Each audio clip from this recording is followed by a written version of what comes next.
Well, good morning, everybody, and welcome to eSport Friday. I was just looking back on the other recordings of the previous 5 sessions, and in every single session, I've said that it is my favorite part of the week. So I won't say that this week. Before I introduce our guest, and I didn't really know how to best describe our guest, so I've just called him an eSport visionary at this stage. You'll notice that my the sports community guru, Cameron Osterland, is not with us today. So, Cameron, we send you our best wishes, and we look forward to you getting back on track next week. So, look after your family this week, and we look forward to you bringing your vision, your insight, and your enthusiasm and your Atlanta Falcons hat to the live stream for next Friday. But today, I'm really pleased to introduce to the sports community audience, Andrew Walton. And as I said, Andrew, I didn't know how to describe you as so I've just gone with eSport visionary. Welcome. Oh, Steve, thank you for having me so much. And it's always nice to have very good words used to describe you.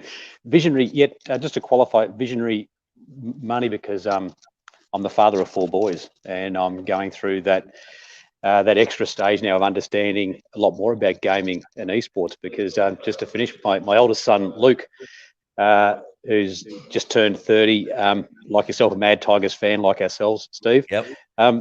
Between the age of 16 to 23, 7 years, Luke was very, very heavily involved in World of Warcraft. And I had no idea what that was at all at the time, and really had little interest. And now with the 2 younger ones coming through, Ethan and Finn, and they all know how to floss.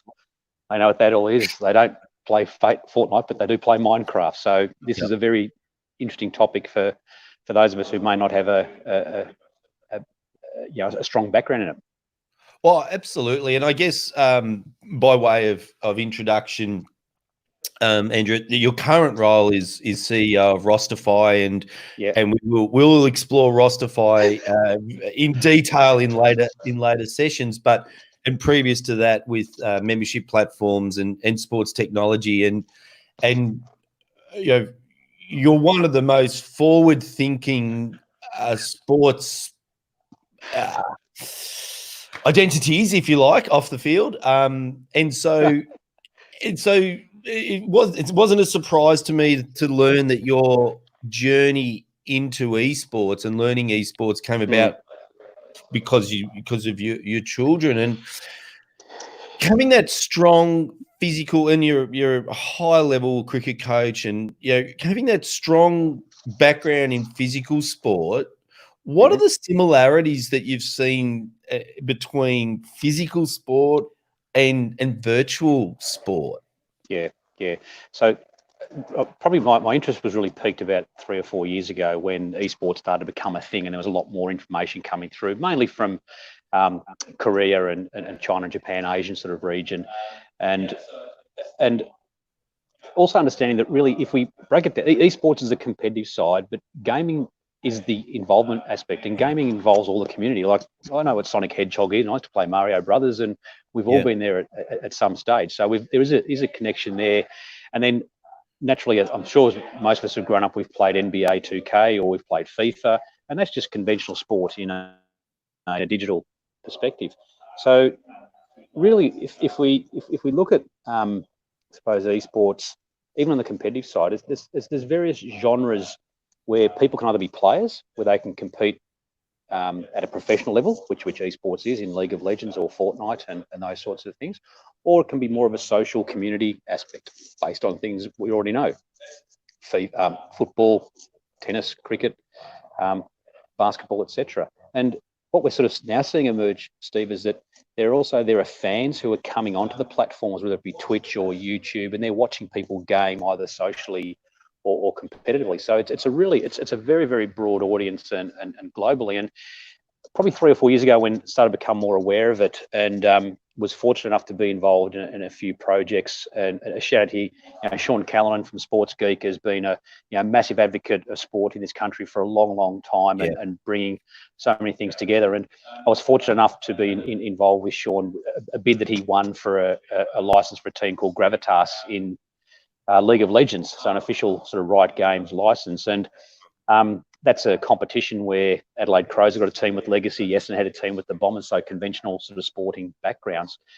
Yet through that experience and then coming into the current era, realising that it's stepping more and more into the mainstream, where for the last 2 years, the Tennis Australia at the Australian Open have run a fortnight competition that have involved the public and a pro-am, where 2 years ago when they launched it, Nick Kyrgios was playing a pro-am, no different to a conventional golf pro-am that we'd be used to. So you can go and play with Jack Riewoldt, Steve, and you do your thing before a tournament.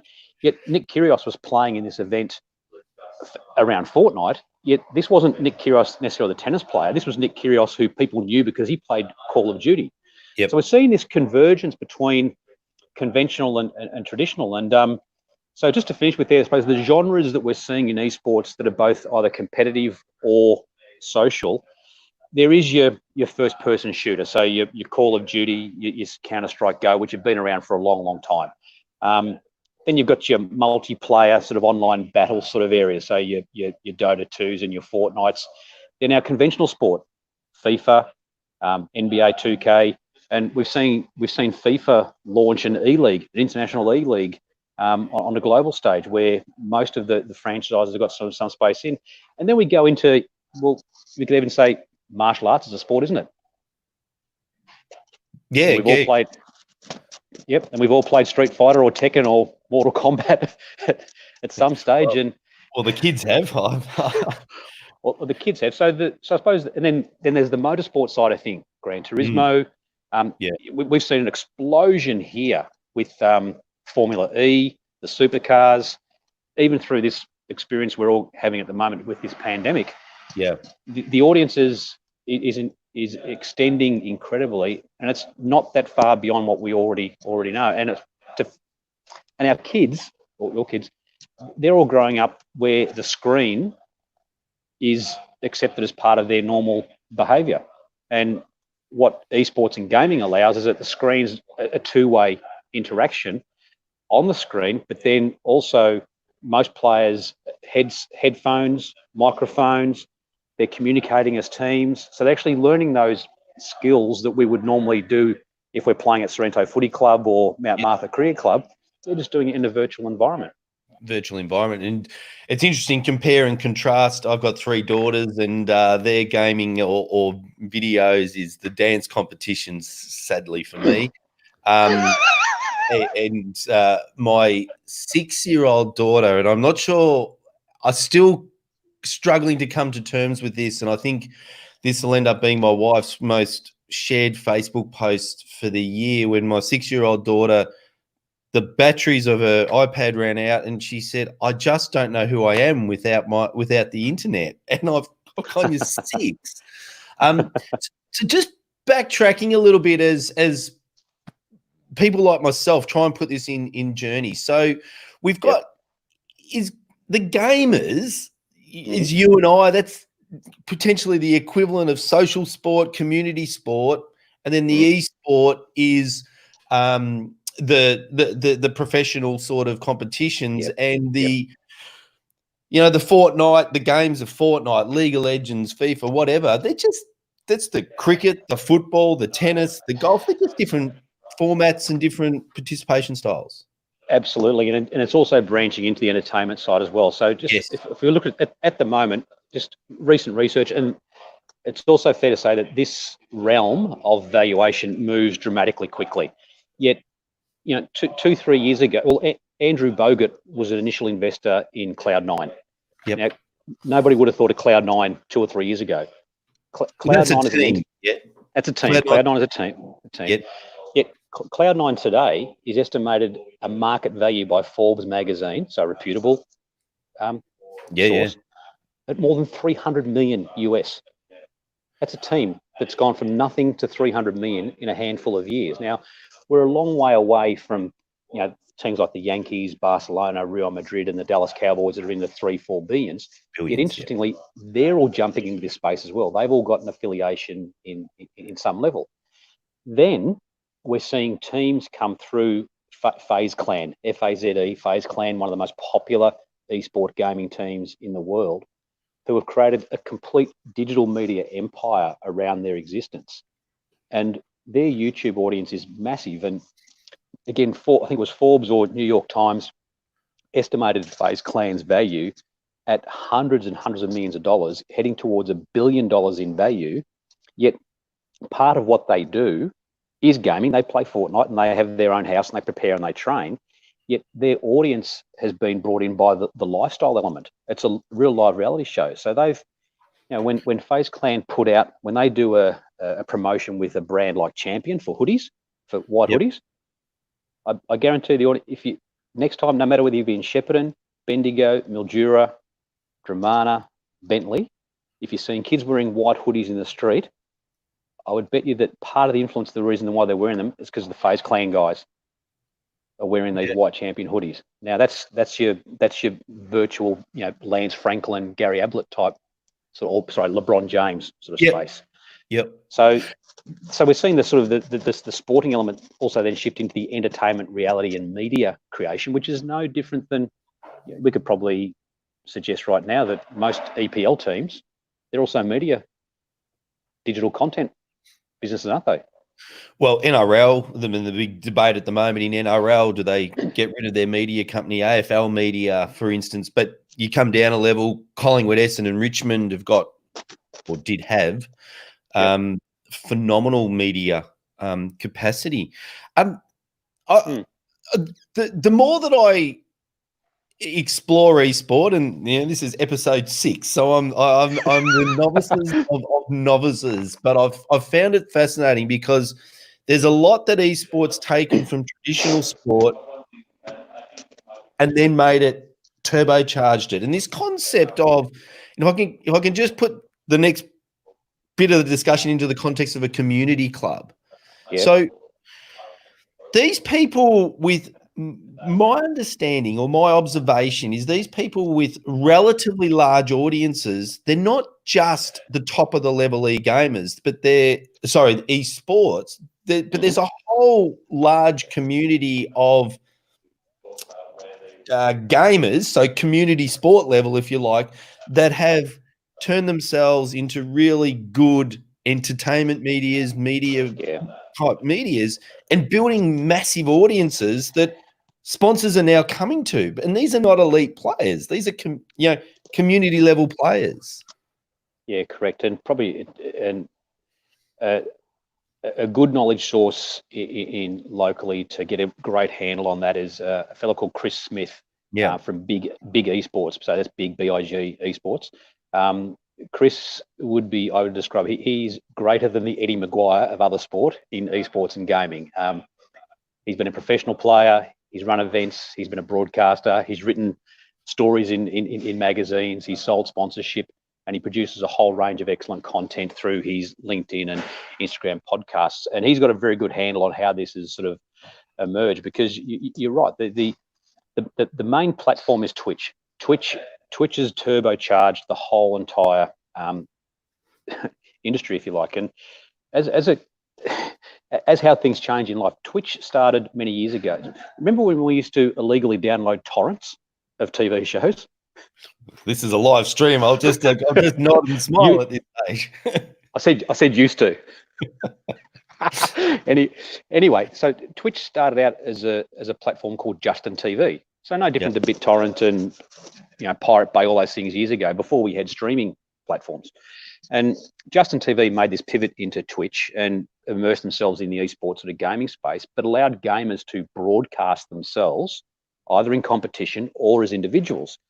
And how this mass audience has now appealed, the numbers are actually staggering. So in a number of projects I've been working on with conventional sport in governing bodies in the last few years about why are we involved in it, how do we get involved in eSport, why have tennis done this, how do we do this better, where does it fit in our space? Well, when you look at the audience and the demographics, they're remarkably similar. If we use cricket as an example, the target audience demographic they've built in the Big Bash so successfully is pretty much the same as what is in the gaming esports space. So there's been personalities emerge.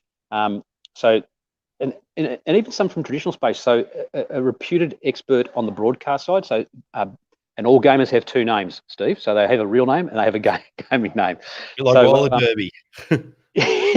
so Stephen O'Donnell is Badjo Pants, and for many years, he's hosted the gaming thing on the ABC. So he's no different to the Jared Waitley. He's been brought up as the expert in that space. Just his thing is gaming esports. So he's traditionally learned his craft and taught the audience through the ABC. Yet he's got a considerable audience of his own on the social platforms. But then you get to the stage where, say, Kathleen, Loserfruit, Kathleen. So Kathleen, she broadcasts broadcasts regularly on Twitch. She streams from her flat or apartment in New South Wales, and her YouTube subscribers. This is not just this is subscribers, people who watch her channel. It's getting close to 2 million subscribers. Yeah, on her channel that watch her, and I won't mention the brands, but some fast food brands will pay a fee for Loserfruit to consume their product on the stream. And incorporate it into what she's doing, which is no different to them producing bucket heads for the crowd at a conventional sport.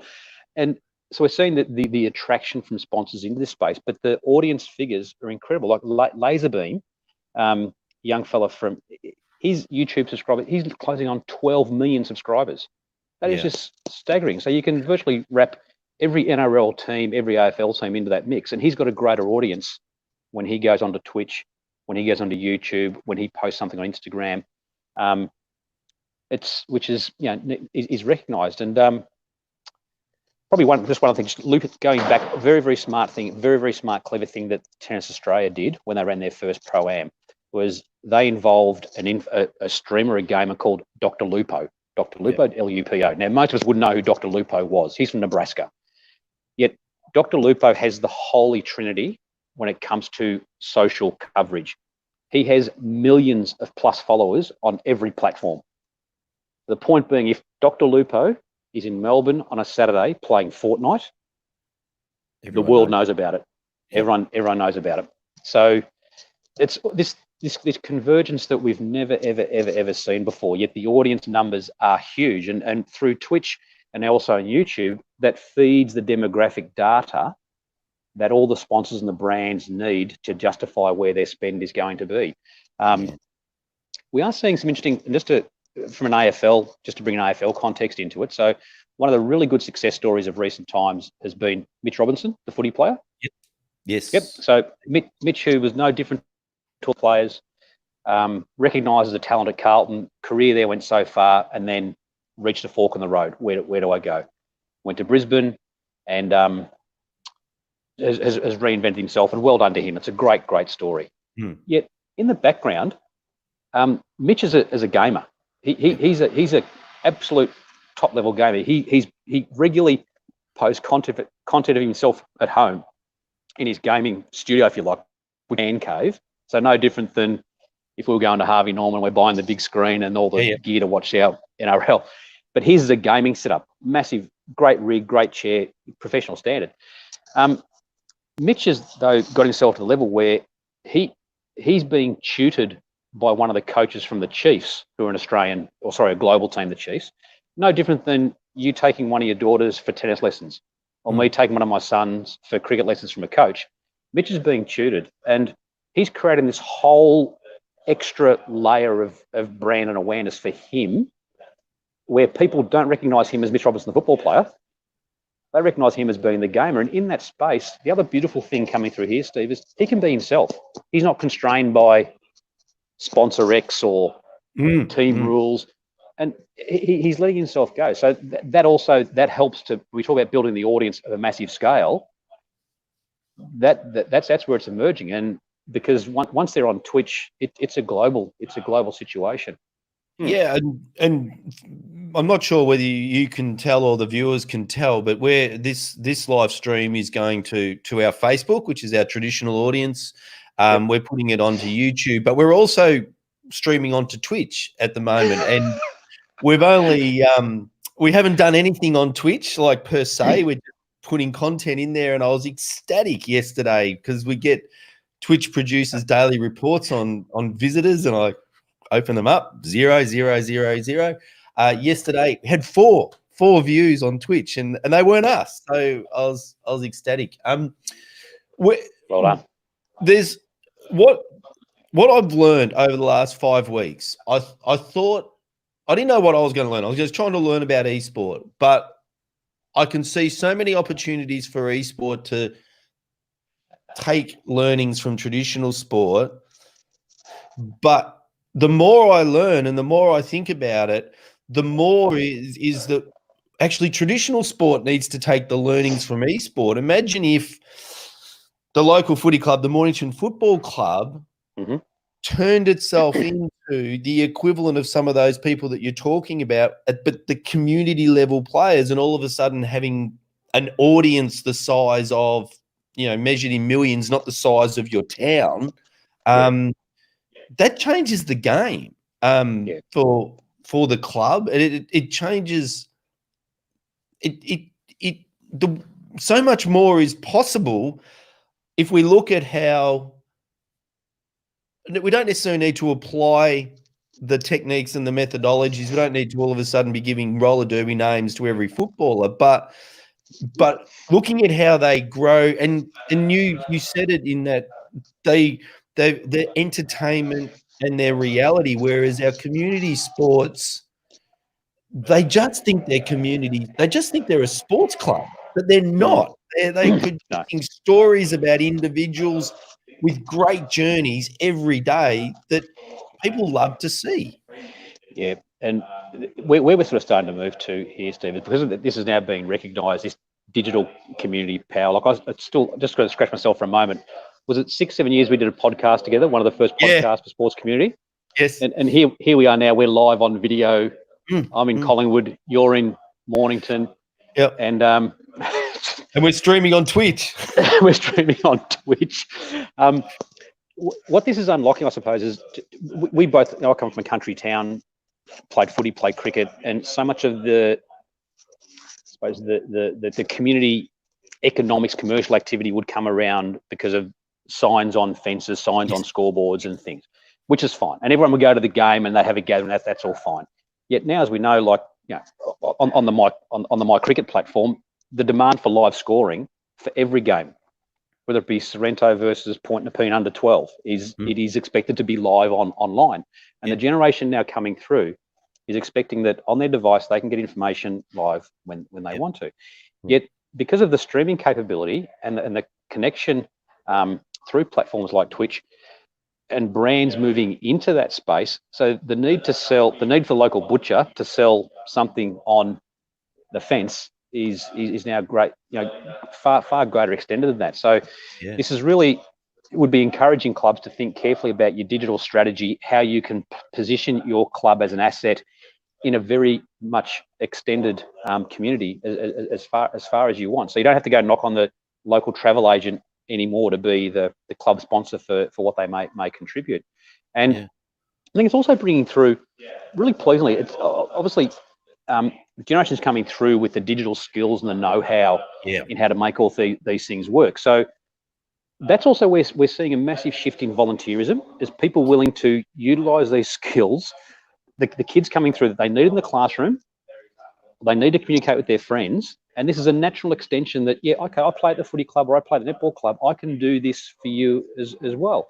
Even little things like, a shout out to Sarah Wall from NetFit, who's been doing all these NetFit exercises. And recently Sarah sort of shifted a lot of her content onto TikTok, and one of her posts had 100 million views. So that's taking it out of the community. That's going gangbusters. And the same opportunity is available for anybody. But so I think it's a way of engaging.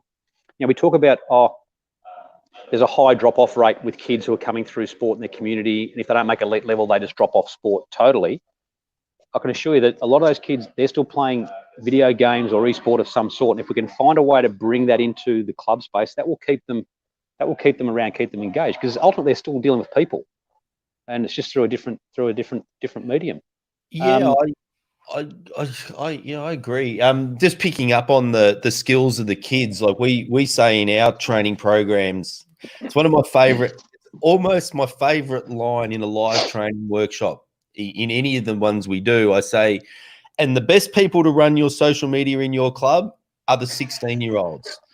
And then to see the fear in the face of the committee and the presidents and things. But you're right, because they've got the skills, they've got the knowledge, but it also the non-technical benefit of that is that they also form the relationships with the senior players. Potentially, they tell the stories. They're interviewing the coach. So the next year, when they're stepping from juniors to seniors, they've already got the relationships. They're not intimidated to walk into the senior environment. They've been welcomed. If they step out of line, they get a bit of a whack. But it's there's so many positives to that. That I think that's a really positive thing to do. Yeah, right. And putting my coaching hat on, just with that, I suppose a frustration at times of being a coach is being able to easily draw out of a player a level of confidence or a level of esteem, so that you know that when it comes to game time, they can go and perform, and they can carry that with them. That at times can be a battle. Yet what I'm learning from the digital age is that because so many of the players now coming through, they're comfortable being in front of a camera. They're comfortable seeing themselves. So all of a sudden, they understand eye contact. They're not looking down or looking away or distracted. They actually get that, oh, okay, I'm cool with that. And we mightn't have as long conversations, yet we're having better conversations because we've got that, they've sort of developed that skill. And I'd suggest that the typical, the president going, oh, can't do that, can't. Well, maybe we actually can, because these kids are brought up and they understand also, and this is across any, particularly in the eSports space, is if there's toxic behaviour or unacceptable behaviour, people get called out very quickly. Because they're exposed. So apart from the younger generation coming through and being comfortable in front of a camera and used to it, they're also used to communicating in a public environment. So they're virtually walking around. They can't hide. So the skills are being developed through their natural behaviours. And then probably just one other thing I wanted to touch on there was if I looked at the competitive aspects. So Adelaide Football Club with Legacy, that's their eSport brand. They have 12 teams, and those 12 teams who compete, there's so much of their preparations done, tactics, playing strategy around a screen component. Yet there's a whole lot of background stuff around diet, nutrition, sports psych, conditioning, which is no different than if you substituted that League of Legends team for a cycling team, it's pretty similar, because they're having to make decisions. They're having to make decisions in the moment, under pressure, under duress. And in all honesty, you can't be like the classic sort of gaming demographic. You can't be 145 kilos living in your basement, guzzling Pepsi Max, and expecting to be an elite performer, because you go to most eSport competitions, professional competitions, and if you traded their Team Liquid jersey for a Collingwood jumper, they would not be out of sync. In fact, last year at the eSport Open last year in Melbourne, quite a few of the players that were competing the day before were across the road at Collingwood's athletics track doing their sprint training. Sprint training, Steve. That's eSport doing sprint, and they were posting it online, and so there's the convergence is very, very deep. Well, absolutely. And Adam just put a comment on, love this, guys. This is an industry we all need to be in. The more I do these eSport Friday, the more I think this is just such an important part of where traditional sports clubs need to go. And I'm not talking about whether they go into the gaming and offer that side of it, although I do actually believe they should.